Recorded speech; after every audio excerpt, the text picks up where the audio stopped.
Ladies and gentlemen, good day and welcome to the RHI Magnesita India Limited Q3 and 9-month FY25 earnings conference call. As a reminder, all participant lines will be in the listen-only mode, and there will be an opportunity for you to ask questions after the presentation concludes. Should you need assistance during the call, please signal an operator by pressing star, then 0 on your touchtone phone. I now hand the conference over to Mr. Pramod Sagar, Chairman, Managing Director and Chief Executive Officer from RHI Magnesita India Limited. Thank you, and over to you, sir. Thank you very much.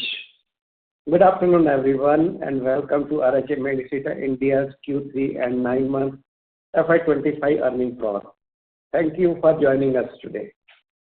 This quarter marks a significant milestone for RHI Magnesita India, as we crossed 1,000 crore in quarterly revenue for the first time.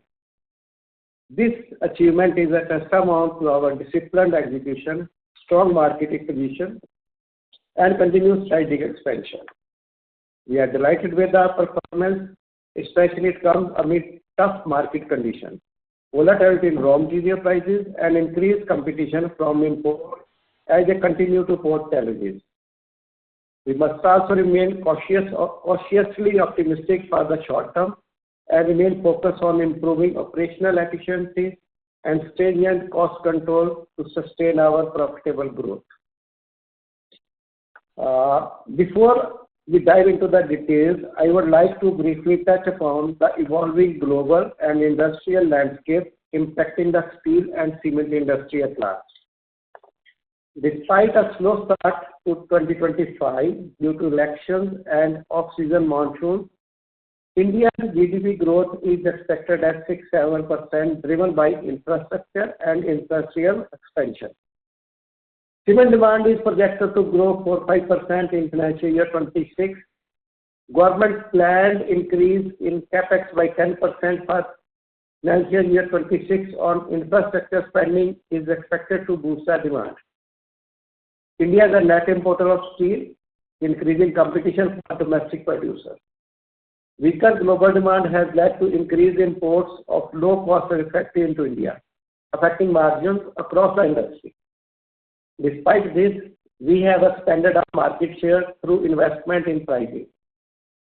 In the cement sector, concerns about cement pricing to the end customer continue to pose challenges. Profitability should improve with increased demand and operational cost reduction measures by cement players in the long term. For RHI Magnesita, these sectors present both challenges and opportunities.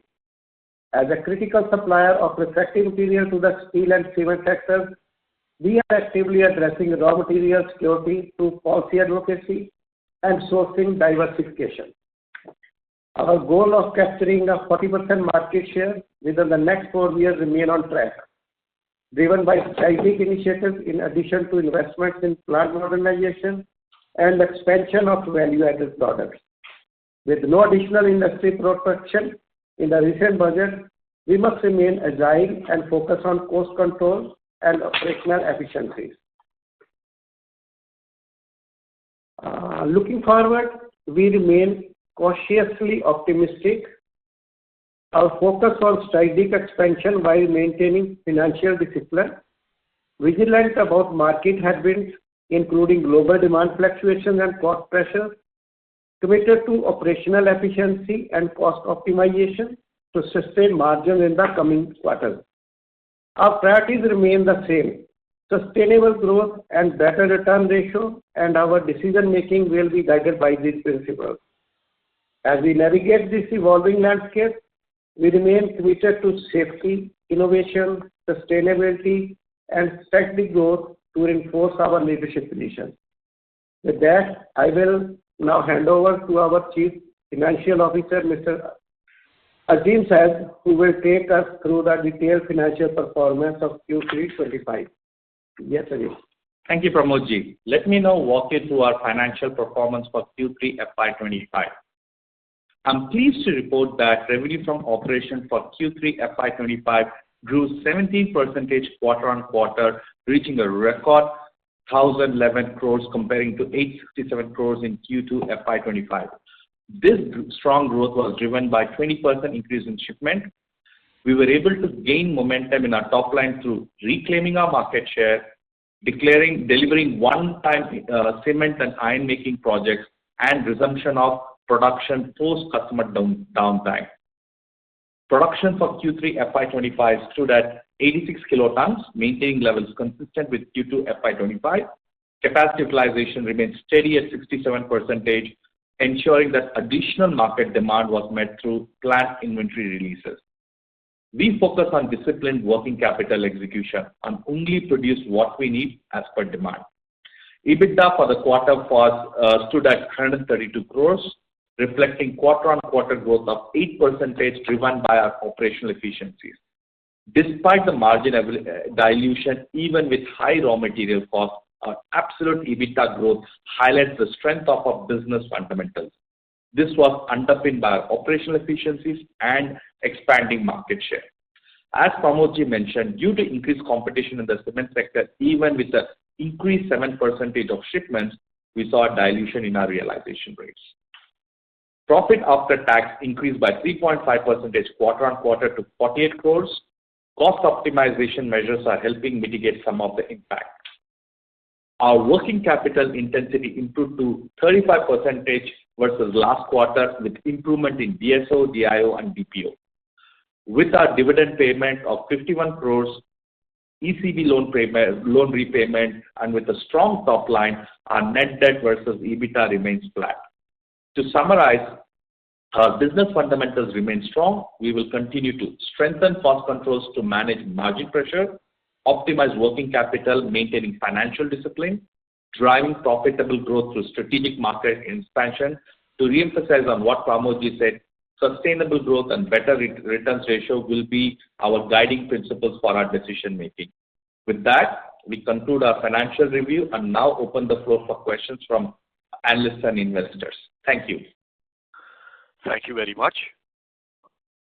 We will now begin with the question and answer session.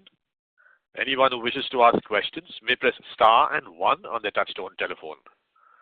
If you wish to remove yourself from the question queue, you may press star and 2. Participants are requested to use handsets while asking questions. Ladies and gentlemen, we will wait for a moment while the question queue assembles.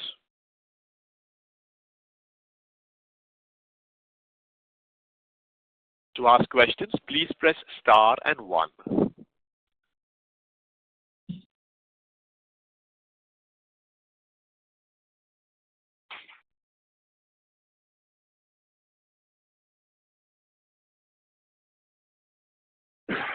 Ladies and gentlemen, if you wish to ask a question at this time, please press star and 1 on your touchtone telephone.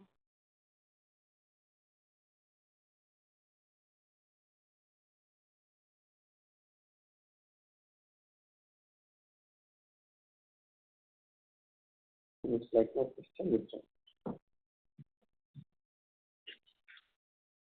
The first question is from Rajesh Majumdar from B&K Securities. Please go ahead. Yeah, hi. Good afternoon, sir. And congratulations on a decent set of numbers in a difficult quarter. I understand. So I had some questions on the pricing and the margins. So if you see, your realizations have been falling constantly in the last 2 quarters, and we've seen an increase in the price of raw materials like chromite sand and alumina. So have we got a price increase finally on these products? That was the first question. Rajesh, thank you for your question and thanks for your compliments. Yes, the situation, as you rightly said, is very volatile, very challenging atmosphere. As a matter of fact, we have not been able to get price increases from most of the customers. And I'm sorry to say, even our peers, our competition, nobody is seriously pushing for price increases. I don't know why. So we are leading from the front because we are the leader in the market. So we are reaching out to our customer wholeheartedly to get price increases. But every time we are getting the answer, nobody else is asking for price increase. So this put us in a spot. But we will keep on pushing for price increases. And I hope we will get some success as well.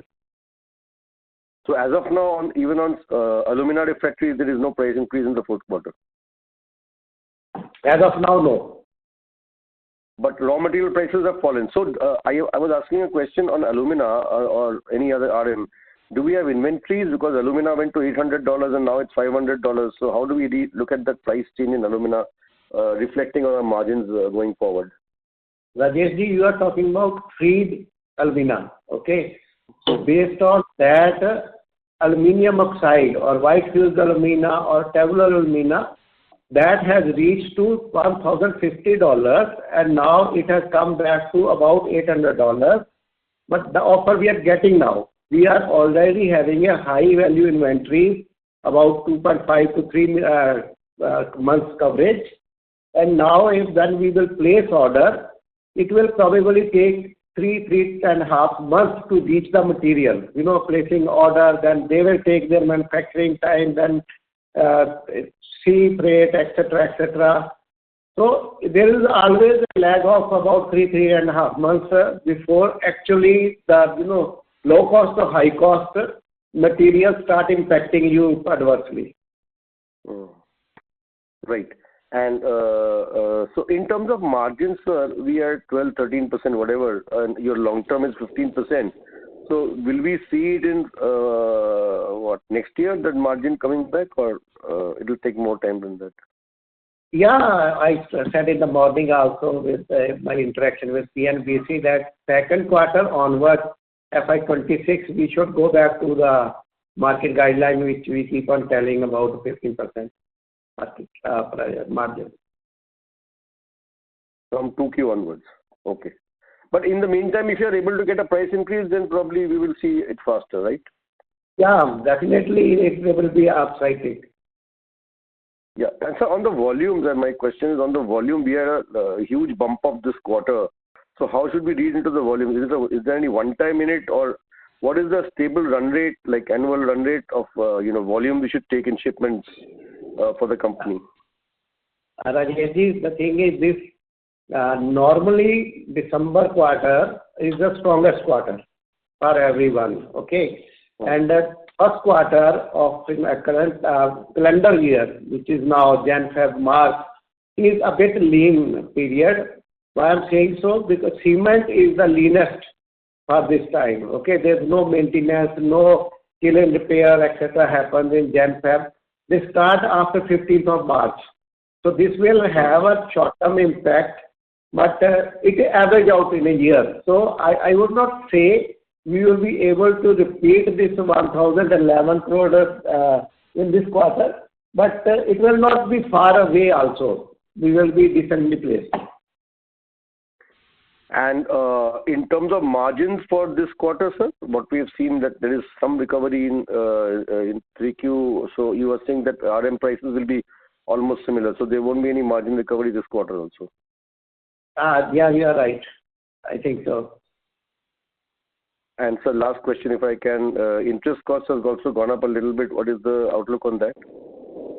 So I can take this. So the interest cost is higher purely because of our hedging on the ECB loans. Okay. So this is one of the reasons. This is an ECB term loan that we have. So this, of course, although we are exposed to the rupee volatility at the moment, we are hedging with the best financial instruments that we can have. But you can imagine it's a 3-month hedge normally that we take. And when we took in September versus December, I think we all know how the rupee had depreciated quite heavily. So yes, we'll continue to hedge at least to minimize the damage. Okay, but you don't see this worsening further in terms of the hedging losses? No, I don't think so. Yeah, thank you.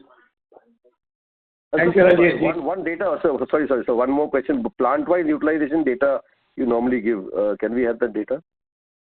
So normally, as I said, we did 67% total. So that's what we did. Let's say RHIM standalone, we were at 72%. DOCL, we were at 63%, or the Dalmia IR entity. 63?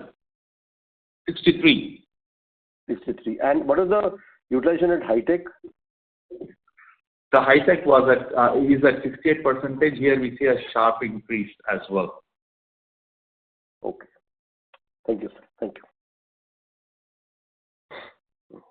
Thank you. I see that, sir.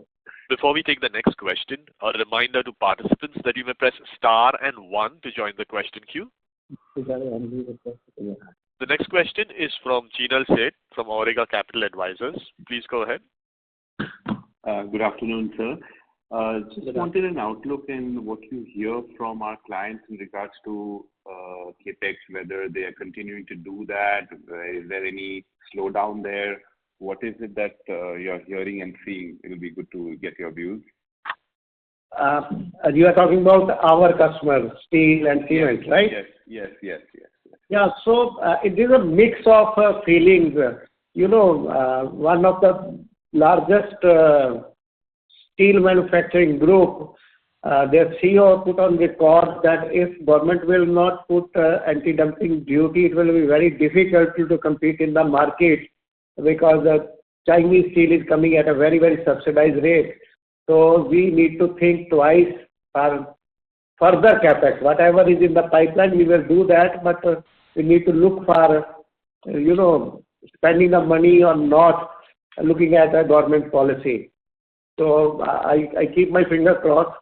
As of now, whatever the project is in pipeline, they will materialize for all the big groups.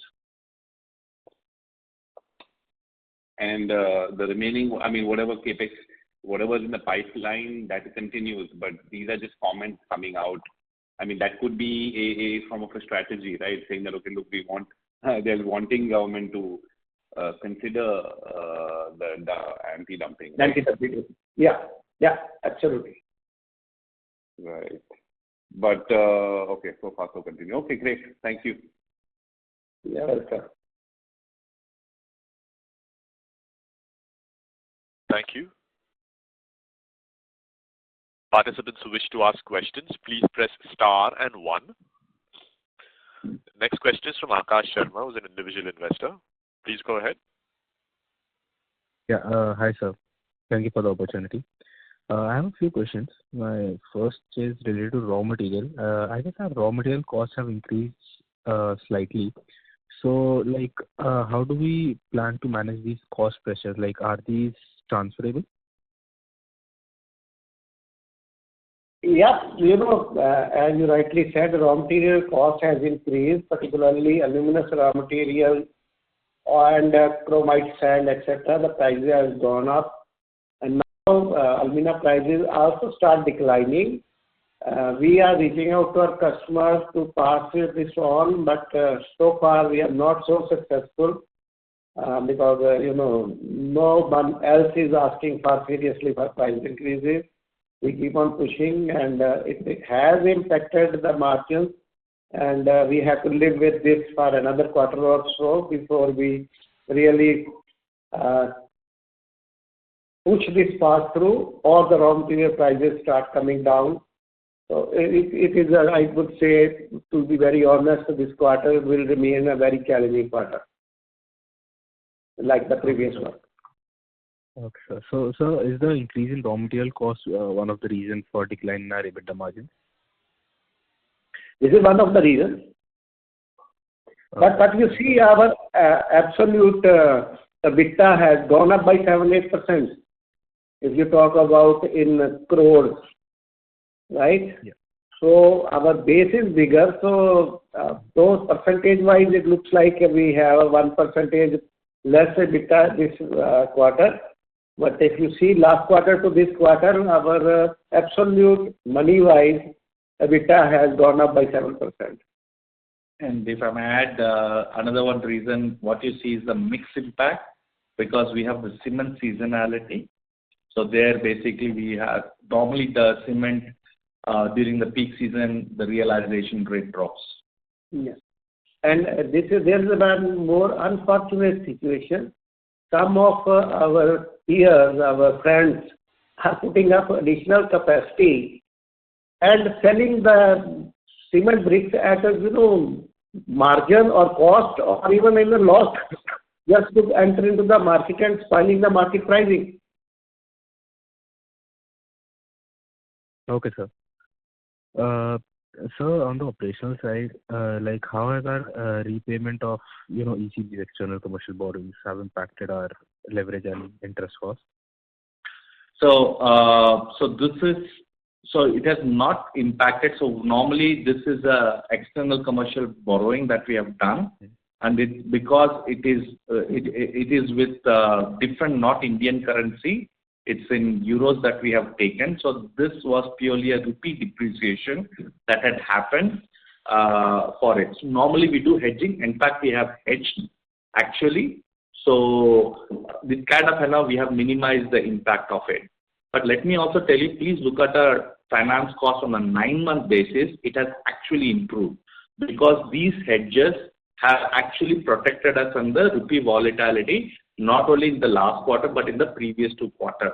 So if you look at like a 9-month to 9-month comparison, our percentage of our finance cost has reduced quite considerably. Okay, sir.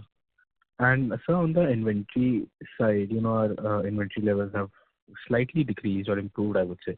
Like, are we taking any strategic actions to, optimize inventory management given the volatility in raw materials?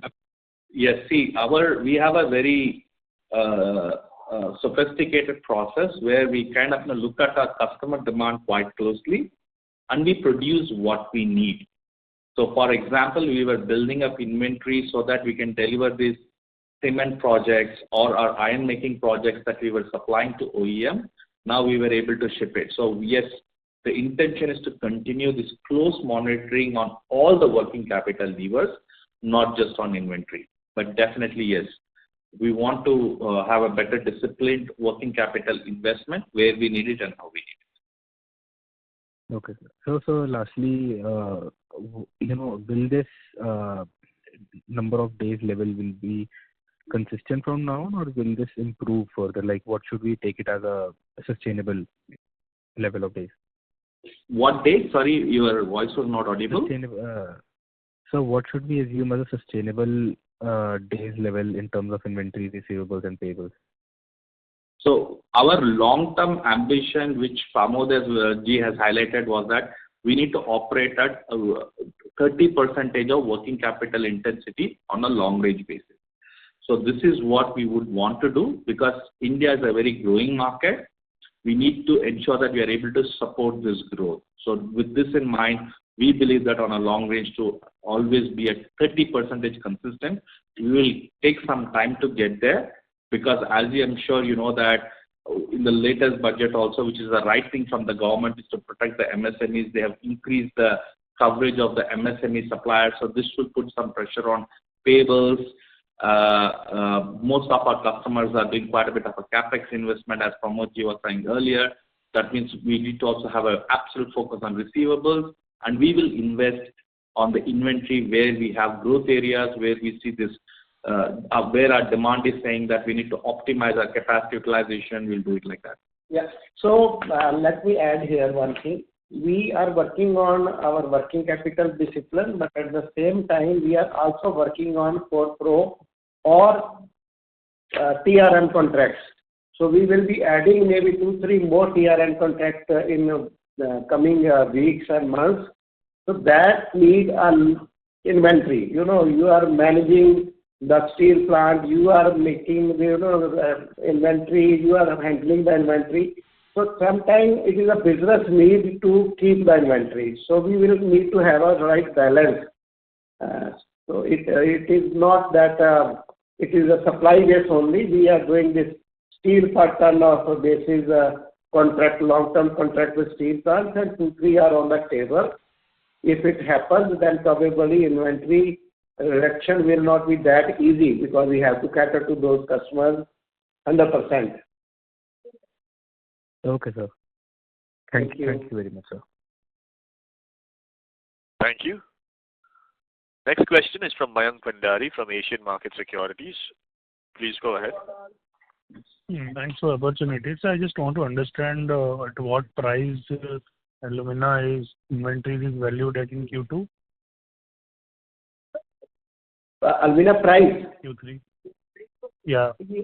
Yeah. So, about 6 months back, we were getting this alumina, high alumina products like white fused alumina, table alumina at about $680 CIF. Okay.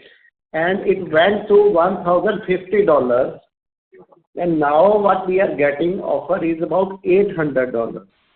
So it is still not going back to the normal level, which was 6 months back. So it will have not that significant impact on our costing, but it will have a small impact on our costing. And we seriously need to pass on this to our customer, which we keep on pushing. Okay. Okay. So the sequential drop in the gross margin is solely responsible due to this alumina thing? It is one of the components, not solely on raw material. Okay. And sir, we have seen capacity addition by Tata Steel and JSW in last few quarters. So are we indicating our market share has increased in those two customers? Yes, it is very evident from our last quarter's shipments and revenue. Yes, sir, as I said earlier many times, when there is a new project, we are the preferred supplier. Out of, say, 100 ton, another 70 ton definitely will come to us. So whenever there is a new addition, we are going to have advantage. And we got this advantage last quarter. Okay. And sir, I just want to understand one more thing. In terms of 9-month performance, what would be your domestic growth as well as the breakdown between domestic and export 9 months? Export is roughly 9.5-10% only, and it is very static from last few quarters, and in near future it will remain like that because of geopolitical situation globally. Europe is almost at 25-30% lower steel production, and it will further go down in coming days. Okay, so Ukraine-Russia war is still on, so hardly any shipment to those countries. So I don't see it will 90-10, you can say 10% export and 90% domestic sales. Okay. And roughly, sir, what would be your total refractory management proportion as of 9 months for the full year? Refractory management, we are roughly 32-33% of 35% of our revenue you can assume for your modeling purposes.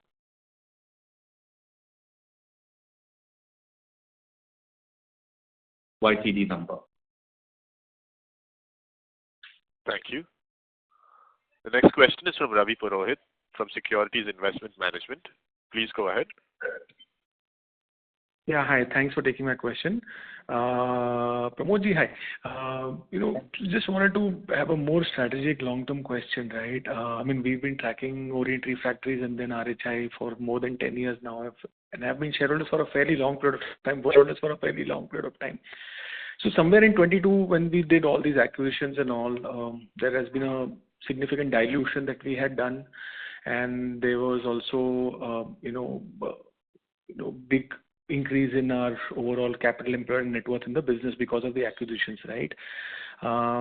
Prior to that, for the previous 10-15 years, our ROCs used to be 45%, 40-45% pre-tax ROCs, and ROEs were like 20% plus, 25% plus. Now, given the current profit numbers, given the current scale, and compared to what capital employed we have in our business, when do we reasonably estimate to achieve even 15% ROE, return on equity? Let's say our net worth is 4,000 crores, 15% of that will be around 600 crores after tax profit. Is there a visibility, or should we assume that this M&A activity that we did in 22 has permanently kind of impaired our ability to generate high ROEs? Mohit, it's such a very important question. Seriously, we are also looking at 15% ROE. Okay, this is our aim as well.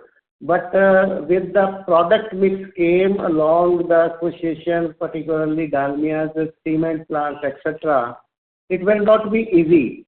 But definitely our target is to reach there and we have lot of discussion internally, and we are working on many areas to improve ROE. But Azim, this pet subject is no. so our nowadays, I think from last 1.5 years, if you remember in any talk with you guys, I always talk now about how much cash we are generating, how much is the return ratio. So these are the things we are not only looking at EBITDA, but we are looking at these and we are working towards that. And I'm sure we will improve, but it will take time to reach to 15%. Yes. But our aim is to reach there along with you. Just to add a couple of pointers with this, our belief in M&A business case has not changed. We believe that it's still a good deal because you can see this growth in some of our growth initiatives. For example, in iron making, where we are seeing quite a bit of increased revenue that's coming through. It is giving the product portfolio, it's giving the reach, and also the validation with the customer. Just to kind of quote a couple of examples, some of the largest iron making deliveries that we did in Q3 were with the OEM suppliers. And normally OEM people, they would like to go for a preferred names because they don't want to have any failures during startup. So this is also kind of validating our product portfolio that we got with some of our acquisitions as well. So yes, we have a path to go there. It will be our long-term internal objective for ROIC is still at about 15%. We are already improving the profitability in the acquired entities. You are able to see this as well. And also in the market dynamics, nothing has changed. So I think it will improve over a period of time. So are we referring to 15% post-tax ROE or pre-tax ROE? I mean, see, in the sense, our competitors, no matter, what we say, have actually not diluted their equity for the capex that they wanted to do, which effectively means it allowed them to continue reporting reasonably good ROEs, whereas we took the M&A route, right? Now, the thing is, we have a 4,000 crore net worth, right? 15% after-tax ROE would mean 600 crores PAT, which effectively would mean 150 crore PAT per quarter, right? We are a 1/3 of that today, right? So, when you say we are... Yes, just to clarify that. Yeah. And of course, it comes through operational efficiencies, and some of it will also come through plant modernization and realizing our top-line business growth as well. And this will come through some of the initiatives that Pramodji already highlighted. This is coming through the improvement in, steel production domestically. So this kind of, will kind of, help us to kind of get this 7% growth in the absolute revenue terms, hopefully in the future, which is what the steel producers are currently forecasting. Okay. Thanks a lot and all the best. Thank you. Thank you. Thank you. Next question is from Pratim Roy from B&K Securities. Please go ahead.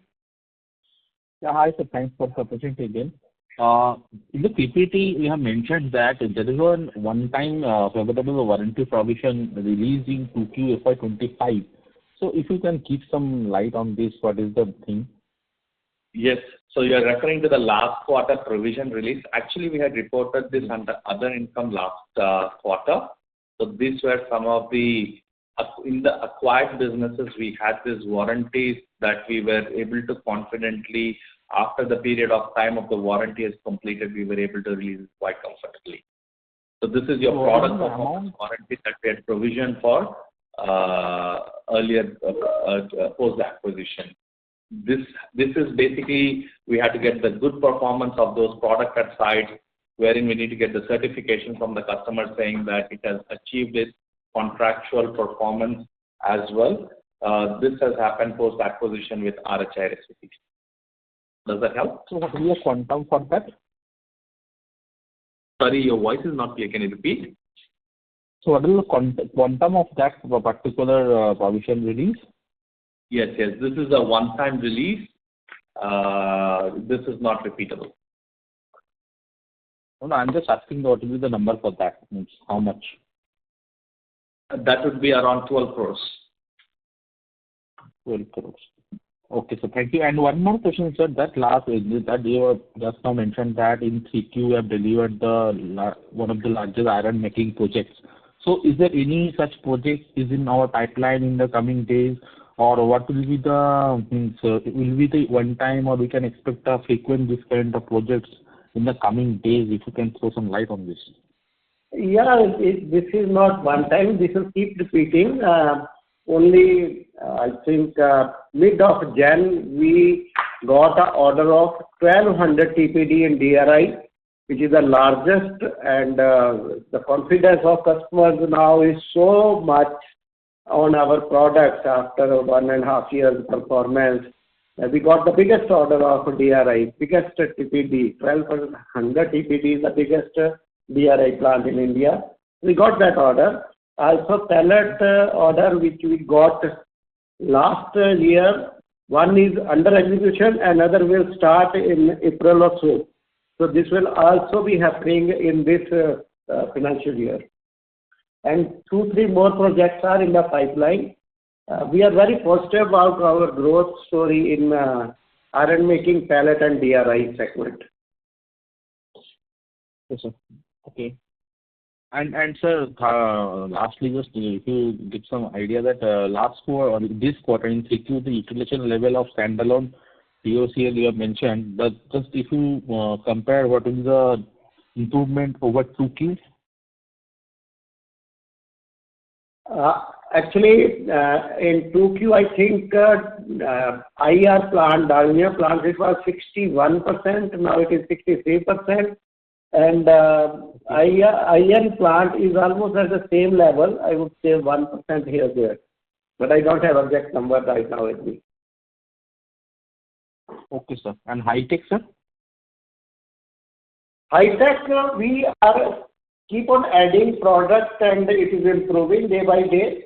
I think 58% or so is, how much is it? The capacity utilization at Jamshedpur, we have improved from 56 to 68% quarter on quarter.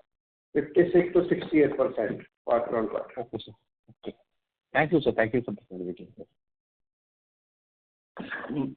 My bad. Next, 60 to 56%. Apologies. Thank you. Next question is from Sahil Rohit Sanghvi from Monarch Network Capital. Please go ahead. Yeah. Hello, am I audible? Anji Sahil ji, you are very clear. Yes, sir. Pramod sir and Azim, many congratulations. It was really good to see the 1,000 crore mark and in such challenging times, sir. And this has come with a very good mix of product portfolio also. So really good to see that, sir. Sir, would it be possible to give me the contribution from the iron DRI pellet side in our total revenues in, say, 3Q? A percentage or a absolute number, anything possible? 7%. We basically have YTD of iron making business close to about 12% of our revenues. 12%. Then any sort of comparable number you would have? What was this last year? Was it really present, or this was very negligible, right? No, it is 1.5 times growth from last year. 1.5%. Because business was so small, so it doesn't have a serious impact. But I remember in million euros, and start thinking in euros. So it was 29 million last year, and now it will be something like 45 million or so. So it is 1.5 times growth from last year to this year. Wow, sir, this is really, really good. So, sir, and in this, the products, the realization is usually, is it fair to say it is lower than the realization of the steel products? The products go into steel making and flow control. Is the pricing lower than? Yes, it is a very competitive market, and we have to enter this market with the 2-3% even a lower price than the market price for the entry. So we are not doing like our competition. They are doing in cement 20% lower than our price, and try to enter.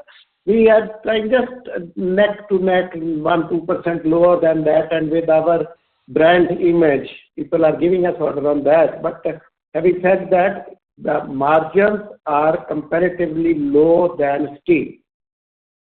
Got it, But that was sir. payment. Got it, sir. And now that you have told us that you have a few orders which will come on stream in next few quarters. So this 12% of the top line, what could that number go in next year, say FY26? Or what is your target? Where do you want this number to reach? On long term, my statement will remain same, 8 to 9% is volume growth. Okay. Even on the iron we are increasing the portfolio, we are increasing the base. So 8 to 9% is a very decent number when the market will be growing maybe 7% or so. So we want to grow a little more than market. Got it, sir. Secondly, sir, I must congratulate you on the TRM side. In FY24, we were at 31-32% of our revenue. We are at 35 now. And you are looking at adding 4 more customers. So does that mean we are approaching 40% levels on the TRM contracts? I don't know whether we will reach 40% with these 3-4 contracts or maybe 38%, but ultimate target is to reach 40% in very short term. Got it, sir. Got it. Yeah. Got it, sir. And thirdly, sir, are we a preferred supplier for flow control refractories still to all the large integrated steel plants, or has it changed, sir? One of our competition, and we are preferred supplier. In 1 or 2 cases, we outperform also, like last quarter I said, in JSW SMS4, we got the first robotic solution and flag detection system and ladder shroud handling through robots. So that was a very big breakthrough, and it is substantial business, about 95 crores business in next 5 years contract. So I don't think now there's a much gap between our competitor and us. We are the only 2 preferred suppliers for flow control. And when it comes to converter lining or furnace lining or RHD gases, we are the preferred supplier only. Got it, sir. Got it. And sir, when it comes to these new capacities, say Tata or JSW, whichever have been commissioned recently, most of our supplies to these new capacities are with a lead, as in before the commissioning happens, all of it is supplied, or is there still some, supplies that will happen for these new capacities? Initially, yes, we need to build up an inventory, and we put this inventory in those plants, and they got delayed for 2-3 months. So we have to live with that. And then when they start, then we need to replenish these inventories time to time. So this is an ongoing process, and I would say every month we will be adding the inventory into those plants. They are running at a decent level, and I assume if China don't do some, spoiler game, we will continue to enjoy this growth.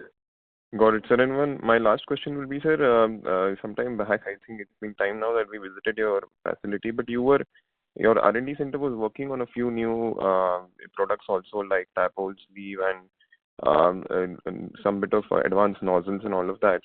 What is our pipeline of new products, and what kind of potential do you see in that?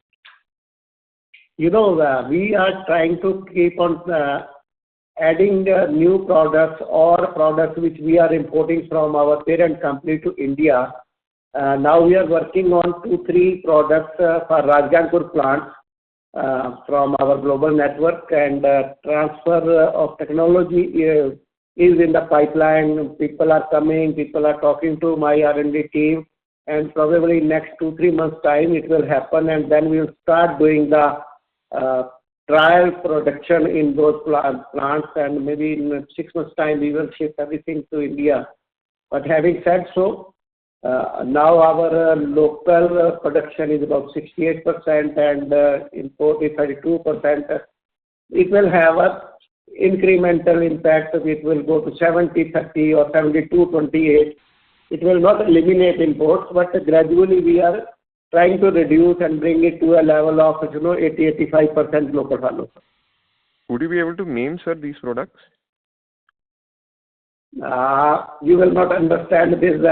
Okay. This is high-end bricks for cement and RHD gas and one or two flow control products which we are not at present making in India. Right, sir. Got it, sir.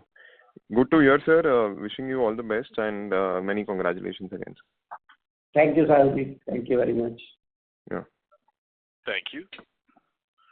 Next question is from Jonas Bhutta from Birla Mutual Fund. Please go ahead. Good afternoon, sir. I hope I'm audible. Yes, Jonas, you are. Yeah. Firstly, congratulations on a decent show in a very challenging time. A couple of questions, and I joined the call late, so maybe one or two of them may be repetitive. But Jonas, your voice is cracking.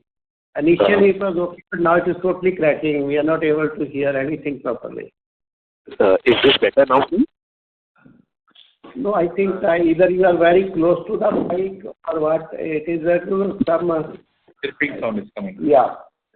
Jonas, if you are on a hands-free, request you to use the handset. Yeah, is this better now? Yes. Much better. Yeah. So, I joined the call a bit late, and one or two questions may be repetitive. But what I heard was that the pricing pressure that we are facing due to the spike in alumina prices in the earlier part of the year, we are finding it difficult to sort of pass it on to the customer. Just wanted to understand, because historically the industry had a fair bit of pricing power, and from your comments it seems to suggest that that has gone down. Do you believe that this is more a structural phenomena, given that there's been a fair bit of local capacity addition that has come through, and the Chinese imports are here to stay? So structurally the pricing power for the industry is sort of reduced. Janarji, I think what you are trying to say is because the competition or the refractory industry add capacity, so just to fill up their plants, they are not asking for price increase because they need to have a production volumes, right? Yes. And is this structural in nature? Yes, this is same thing. I also observed that some of our peers who is trying to enter into this market, they are, just don't have a business acumen to decide the right pricing. So the small player, but they are go all out to sell the product at any price just to be in the market. So we are not into that race. So we have our own strategy. Below certain margins, we will not enter into the business. And I believe all these 4 or 5 big players are also on the similar thought process. Yeah, Exactly. For example, traders, because they buy on a bulk basis, they need to get rid of this because the cash is also becoming expensive. So on the small players, they are also motivated to sell at any cost. Yeah. Understood. And given that our sales mix will be sort of going towards iron making, you mentioned that it is 12% today, it was insignificant last year, and probably it will further increase based on what you have in progress. Jonas, again, the voice, although it's not chirping, we cannot understand the question. The voice is maybe I'll rejoin the queue. I think I have an issue with my handset. Can you try again, please? Hello? Jonas said he'll rejoin the queue. We'll move to the next question. The next question is from Harsh from Marcellus. Please go ahead. Yeah, hello, sir. So from the call, I could figure out that there are various headwinds First being competitive intensity from China, both in our market as well as the end customer market. The cement and the steel folks are also bearish with respect to their business, and and the export piece is also not going to fire off in a material way, at least for the next 2-3 quarters. So in this context, what gives you the optimism that we'll reach again the 15% EBITDA margin mark from Q2 onwards, Q2 FY26 onwards? In our business, if you look from a long-term perspective, it's always been cyclical, right? One basic phenomena, what you see is that we already see raw material prices coming down. Okay, that's one pieces that we have.